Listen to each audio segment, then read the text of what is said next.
reka nkwifurize kugira igitondo cyiza cy'umugisha. Nshimire cyane wo ukomeza kubana natwe aha ngaha kuri Gicumbi News Online, we kandi wiryamiye nk'ubwana komeza ugire ibihe byiza cyane bitewe n'aho utwumvira, yaba hano mu Rwanda ndetse no hanze y'u Rwanda. Twizera ko gahunda zikomeza kugenda ziba uburyo abantu nabo bavuga bati reka dushaka uburyo twabona agafunguro, namwe twizera ko mukomeza kugenda mugubwa neza cyane. Nitwa Niyonizera Mustafa Emmanuel, inkwaye ikaze aha ngaha mu kiganiro Gicumbi cy'amakuru. Nshimire cyane bagenzi banjye mwagiye mubana rwose kuva ku munsi w'ejo, yaba Evariste Nsengimana, yaba Emmanuel Imaniriho, Mungu ni moja. Twizera ko bagenda bagufasha no kugira ngo gahunda zose ukomeze kugenda ziba fresh sana. Nyuma nayo nje kubakorera mu ngata kugira ngo ndebe uburyo gahunda zimeze. Aho tugiye mu karere ka Gicumbi, mu karere ka Gicumbi ari kuvugwa inkuru, ariko ni inkuru itari nziza. Ni inkuru bivuga ko imodoka gitifu umurenge yagize gutya irashyira kongoka. Iyi nkuru tugiye kuyigarukaho mu buryo burambuye, turebe se byagenze bite. Ibyo byose tugiye kwifashisha ikinyamakuru Gicumbi News /ca/rawa cyane kitubwira byinshi kuri iyi nkongi y'umuriro rero yaje kuba mu murenge wa Giti, ni hano mu karere ka Gicumbi mu ntara y'amajyaruguru y'u Rwanda.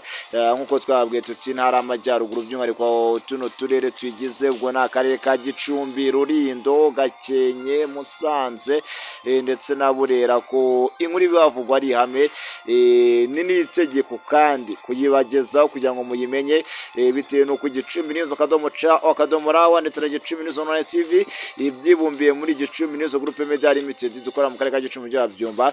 Reka turi Gicumbi cy'amakuru, by'umwihariko amakuru ava kuri sene mu baturage niyo tuba tugomba kubagezaho. Ibyo byose rero nibyo wagenda umenya muri rusange. Ubwo rero tugiye kugaruka kuri iyi nkuru, turebe uburyo bimeze rero ku mugoroba kuri uyu wa kabiri, ni tariki ya 4 Gashyantare 2025, nibwo mu murenge wa Giti mu karere ka Gicumbi ku muhanda Giti Gicumbi Byumba haje kubera inkongi y'umuriro muri rusange. Hanyuma imodoka ya gitifu w'umunyamabanga nshingwabikorwa w'umurenge wa Giti iza kuza kuba ishya irakongoka, akaba ariko bimeze muri rusange. Amakuru ava kuri sene mu baturage avuga ko iyi modoka ya gitifu w'umurenge, gitifu witwa Bagirana Jean Marie Vianney, kuri ubu ngubu rero yaje gushya nyuma y'uko yari muri konji. Ubwo ni amakuru ava kuri sene mu baturage, ariko bikavuga ko uyu gitifu yari yasuwe n'abajyanama. Hari abayobozi nyine baba bashinzwe gusura uturere dutandukanye bakajya mu mirenge itandukanye, rero bari basuye umurenge wa Giti. Hanyuma gitifu agiye kubakira, hanyuma aza kuza kuba ashira imodoka mu muhanda, ariko iyi modoka ishobora kuba ngo yari ifite n'ikibazo, hanyuma yishira mu muhanda. Birangiye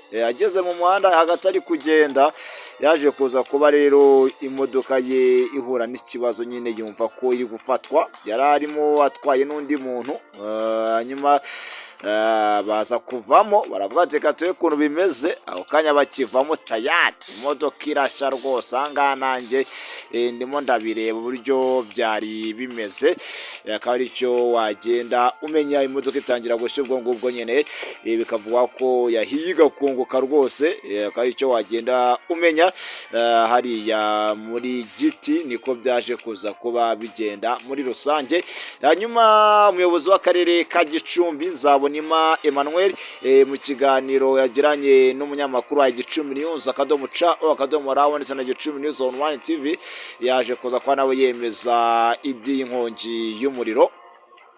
muri rusange meya agenda bigarukaho mu buryo burambuye avuga ko byaje kuza kuba rero bigenda muri rusange. Meya aza kuvuga ati iyi modoka nubwo gitifu ari muri konji ariko yari ifite asiranse ku buryo byanze bikunze nyine icyo twizeye ku bw'amahirwe ni uko gitifu ashobora kuba yahabwa indi modoka kuko nyine iyo ufite buriya bwishingizi bwa asiranse uvuga uti igihe icyo ari cyo cyose njyewe nabona amahirwe yo kuba nafashwa mu gihe mpuye n'ibizazane nk'ibi ngibi. Akanavuga ati abaturage nyabuneka ndetse n'uwari wese niyo yaba ari umuyobozi akwiye kugira asiranse kugira ngo amenye ko imodoka ye yizewe mu muhanda mu gihe yaramuka ihuye n'ibibazo, akaba ariko yagendaga avuga. Nyuma kandi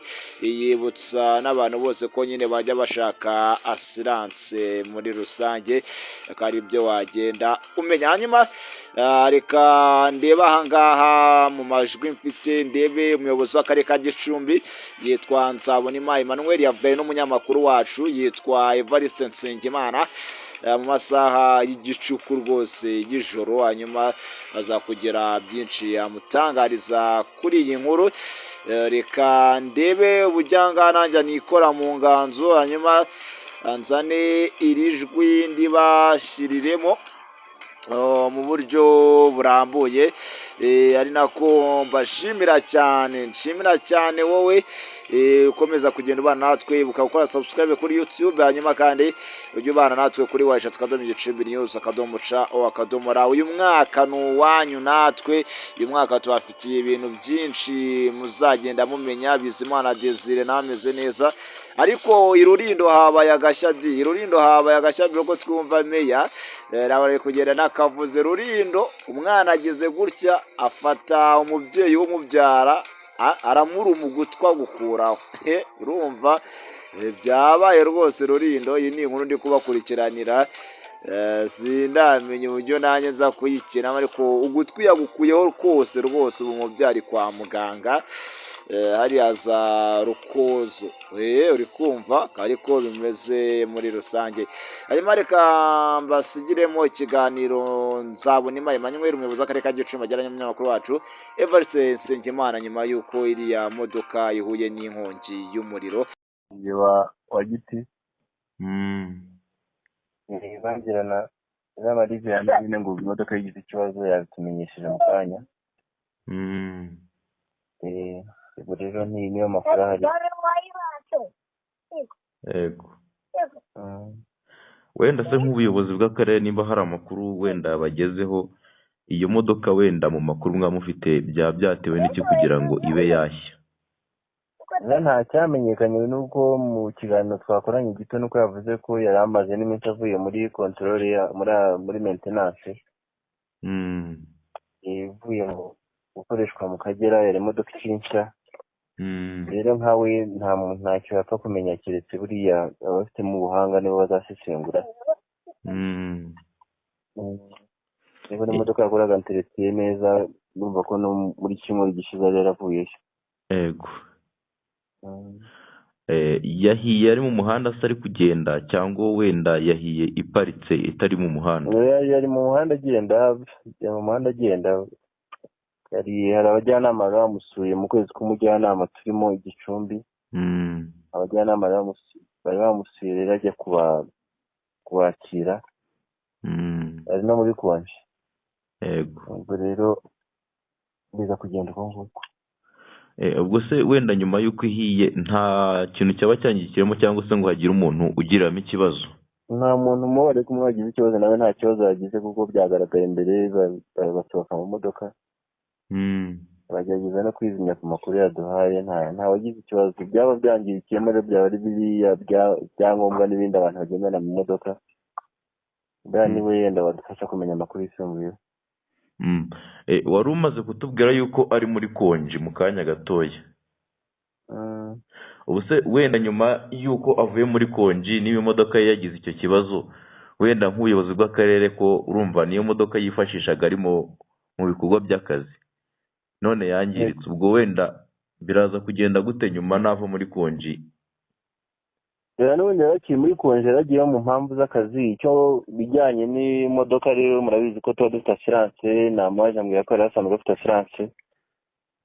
Kandi asiranse nkeka n'inkongi y'umuriro iyirebaho.